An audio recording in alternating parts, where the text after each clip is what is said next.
How do you make a guy text back faster? How do you make him text back slower? And what does it mean when he says he doesn't love himself enough? Welcome to Ask Mark. It's week number 73 from my giant, lonely, creepy-ass haunted hotel room. It's somewhat great to be here. It's great to be here for you. It's not so great to be here. Anyway, we're going to answer some questions today, and it's going to be great. Join the Facebook group if you're not already in there. We got the master coaches in there. I'm in there when my psychology recovers. Jamia, Brett, both in there as well. And the Academy is now going. The price of that will be going up very soon. It's going to be my entire content by the time it's finished, and you get the lifetime membership. So make sure you join it. First question's from Funky, and Funky says, what if the guy you're dating takes 36 hours to reply to a clear question asking him to confirm the location of our next date? He usually takes hours to respond, and I get people being busy or their phones being dead, but anything over 24 hours is ridiculous in my opinion. Especially when I know he's on his phone regularly. Oh, this shits me. He didn't even apologize or try to give an excuse. He just replied as if a day and a half had gone by. I haven't responded, so should I let him go? It's taken that long to respond. That a deal breaker, this will be a deal breaker soon. We've only been dating a month. I think it's so rude. I freaking agree, Funky. I think this is so fucking rude. Look, what this indicates to me is there is clear resistance there. This is important.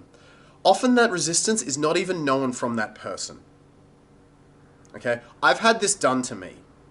And the person can actually think and even perceive that they're really keen.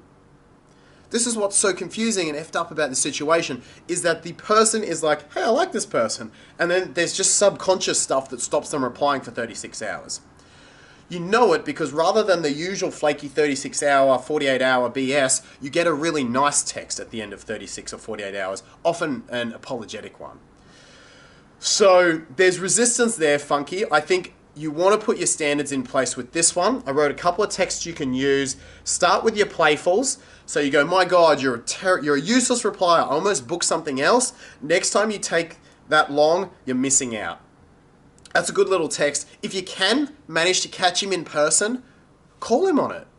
You're a friggin' useless replier. What's your story? Like, you don't have to be bitchy or angry towards him. Just go, alright, you are the worst replier I've ever come across. What gives? And see if there's anything, just highlight it. And that way it's not out of the blue if you do bring it up over text. After that, you basically go to something calm, confident, and kind of call him on it. You say, hey, so I am keen for hangs, but I'm getting the impression you're not, given it takes you 52 million hours to respond. Let me know if you want to get your act together, mister. Those are basically some of the texts that I'd use. If your date is a while off, you can, wait the 36 hours and then use these. If your date is like the next day, you have to send a follow-up. There's a few other videos where I've talked about that text, but it's basically like, hey, checking what's going on, not sure if we're still on for tonight. Assuming not because I haven't heard from you, just let me know. Otherwise, I'm booking in with friends. So there's lots of good texts you can use in these situations. It's a sign of internal resistance. Especially when he's not apologizing. Like, come on. Someone does it once, they apologize, cool, that's a secure person. Someone does this multiple times or doesn't apologize, there's resistance there. Two most common causes. One, simply fear of intimacy or avoidant attachment style. Number two, another woman. Two big causes of resistance there. Use these. If it doesn't work, move on. Question two is kind of the opposite problem. Taylor says, what does it mean when a guy spams your phone with messages and he gets mad because you didn't answer him because you're doing something?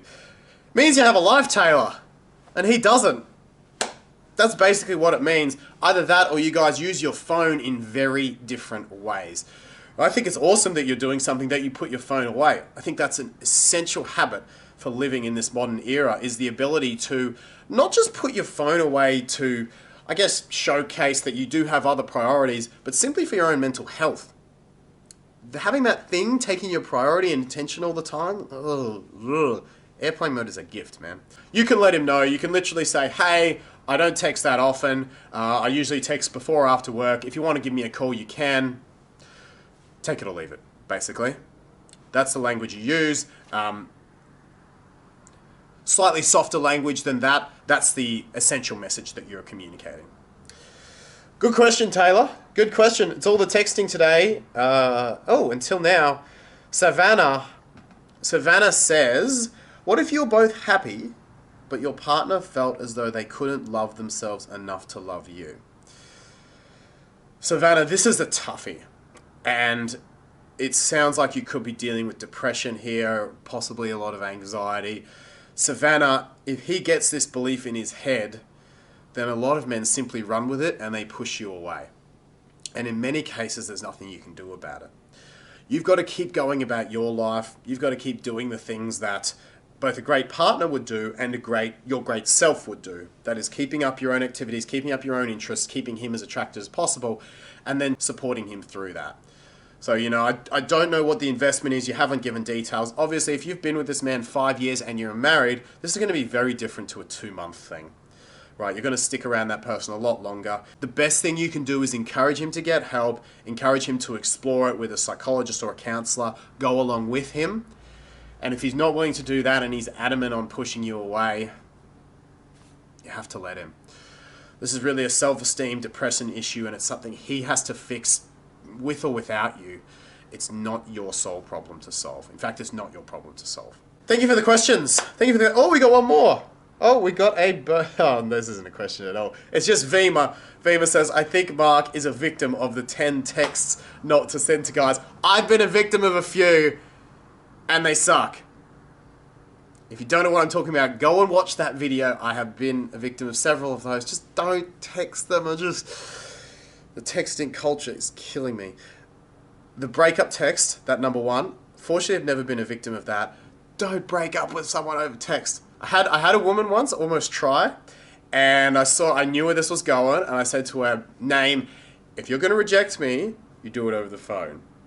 And she actually called me. It was awesome. So yeah, it did never happen. That one's never happened to me. A few of them have. Don't do it. Go watch that video as well. It's all texting today, so I thought I'd add that cute little comment in. Thank you for watching. Hey, join the Facebook group and get along to the Academy as well. The Academy is blowing up. We've got the talkback webinars. They're so much fun. I get to just hang with you, and it's like a radio talkback thing, and it's real cool. Make sure you hit the subscribe button with the little bell as well so you get the notifications. Big red button. Hit that like button. Leave a thought, comment, question. I'd love to hear your thoughts and questions for the next Ask Mark below, and I'll see you next week.